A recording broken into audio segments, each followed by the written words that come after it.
আসসালামু আলাইকুম, welcome to Salma's kitchen. আজকে আমি তৈরি করছি চকলেট কেকের ওই মজার একটি রেসিপি, যেটা ডিম ছাড়া এবং চুলায় তৈরি করা। মিষ্টি কম হওয়ার কারণে যারা কম মিষ্টি খেতে পছন্দ করেন তাদের কাছেও অবশ্যই ভালো লাগবে। ঘরে থাকা উপকরণ দিয়েই তৈরি করা যায়, চুলায় তৈরি করা যাবে, ওভেনও তৈরি করা যাবে। আজকে আমি রেসিপিটা চুলায় তৈরি করেই দেখাবো। আশা করছি যাদের ওভেন নাই তারাও ইচ্ছা করলে এই রেসিপিটা ট্রাই করতে পারবেন। কেক বানানোর জন্য সর্বপ্রথমে যেটা করতে হবে সেটা হচ্ছে মোল্ডটাকে রেডি করা। আমি একটা টিফিন বাটি নিলাম, এর মধ্যেই আজকে আমি কেকটা তৈরি করব। এর মাপ মতো একটা কাগজ কেটে নিয়েছি, খাতার কাগজ। আপনারা চাইলে বেকিং পেপারও নিতে পারেন। তো প্রথমে আমি এই যে মাপ মতো কেটে নিয়েছি কাগজটা, সেটা মোল্ডের ভিতরে দিয়ে দিলাম। এবারে এটাকে মাপ মতো বসিয়ে দিলাম।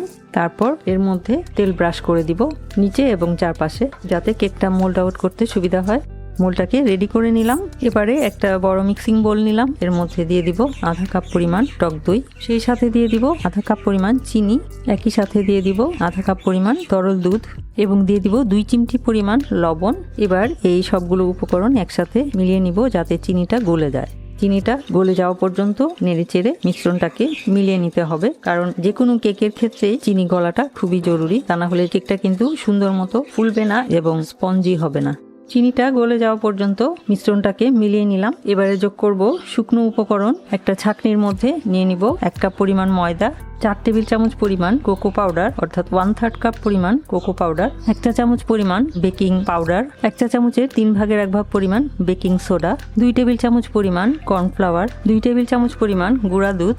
এবার চেলে নিব।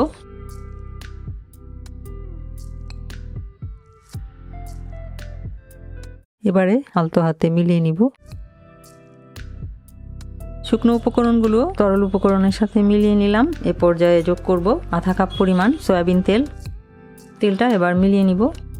তেলটা দিয়ে তেলটাও মিলিয়ে নিলাম। এ পর্যায়ে যোগ করব 1/4 কাপ পরিমাণ তরল দুধ, 1 চা চামচ পরিমাণ ভ্যানিলা এসেন্স।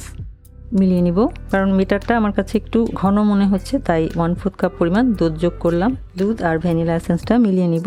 ভ্যানিলা এসেন্সটা দিলে বেকিং পাউডার আর বেকিং সোডার যে একটা কড়া গন্ধ থাকে সেটা চলে যাবে। দুধ আর ভ্যানিলা এসেন্সটাও মিলিয়ে নিলাম। সবার শেষে যোগ করব 1 টেবিল চামচ পরিমাণ লেবুর রস। লেবুর রসের বদলে ভিনেগারও যোগ করা যেতে পারে, তাহলে বেকিং পাউডার আর বেকিং সোডার যে কাজটা সেটা অনেক সুন্দর হবে। লেবুর রস বা ভিনেগার অবশ্যই দেবেন, তা না হলে কিন্তু কেকটা ফুলবে না ভালো করে, স্পঞ্জি হবে না। এবার লেবুর রসটা দিয়েও একটু মিলিয়ে নিব।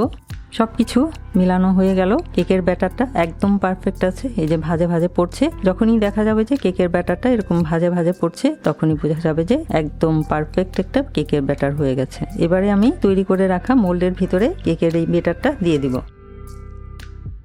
পুরোটা ব্যাটার আমি মোল্ডের মধ্যে নিয়ে নিলাম। এবার একটু ঝাঁকিয়ে নিব, যাতে ভিতরে যে বাবেলস থাকে, বাতাস থাকে, সেটা বের হয়ে যেতে পারে। টেপ করে নিলাম। এবারে এর মধ্যে দিয়ে দিব কিছু ডার্ক চকলেট।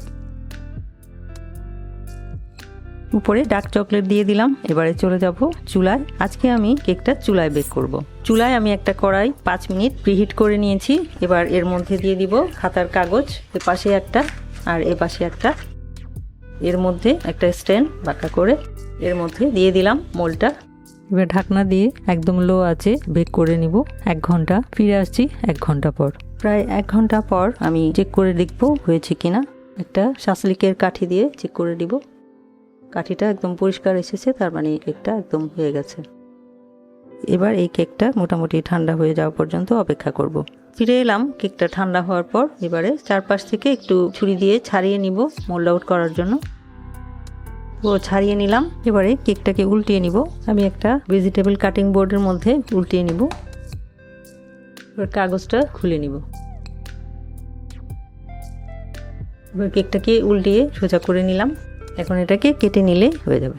এভাবেই ডিম ছাড়াও কিন্তু চুলায় খুব সহজেই কিন্তু একদম ওভেনের মতোই কেক তৈরি করা যায়, একদম পারফেক্ট ভাবে। এটা যেমন স্পঞ্জি হয় তেমনি খেতেও বেশ সুস্বাদু হয় আর বেশ জুসিও হয়। এই পদ্ধতিতে আমরা ইচ্ছা করলে চকলেট কেক ডিম ছাড়াও তৈরি করতে পারি এবং চুলাতেই তৈরি করতে পারি ওভেনের মতোই। খুব সহজ তৈরি করা আর একদম পারফেক্টলি তৈরি হয়, খেতেও বেশ সুস্বাদু। এই যে চকলেট দিয়েছি, এই চকলেটটা কিন্তু গরম অবস্থায় একদম গলে গলে পড়বে। যেহেতু আমি ঠান্ডা করে কেটেছি তাই এটা অতটা বের হয়নি, তবে গরম গরম কাটলে এটা একদম গলে গলে গলে পড়বে। তো এইভাবে আপনারা ইচ্ছা করলে ডিম ছাড়া কেক তৈরি করতে পারেন খুব সহজেই। তো আশা করছি রেসিপিটা আপনারা ট্রাই করবেন এবং আশা করছি ভালো লাগবে। ভিডিওটি দেখার জন্য এবং এতক্ষণ সাথে থাকার জন্য অসংখ্য ধন্যবাদ। সবাই খুব ভালো থাকবেন। আমার আর আমার পরিবারের জন্য দোয়া করবেন। আল্লাহ হাফেজ।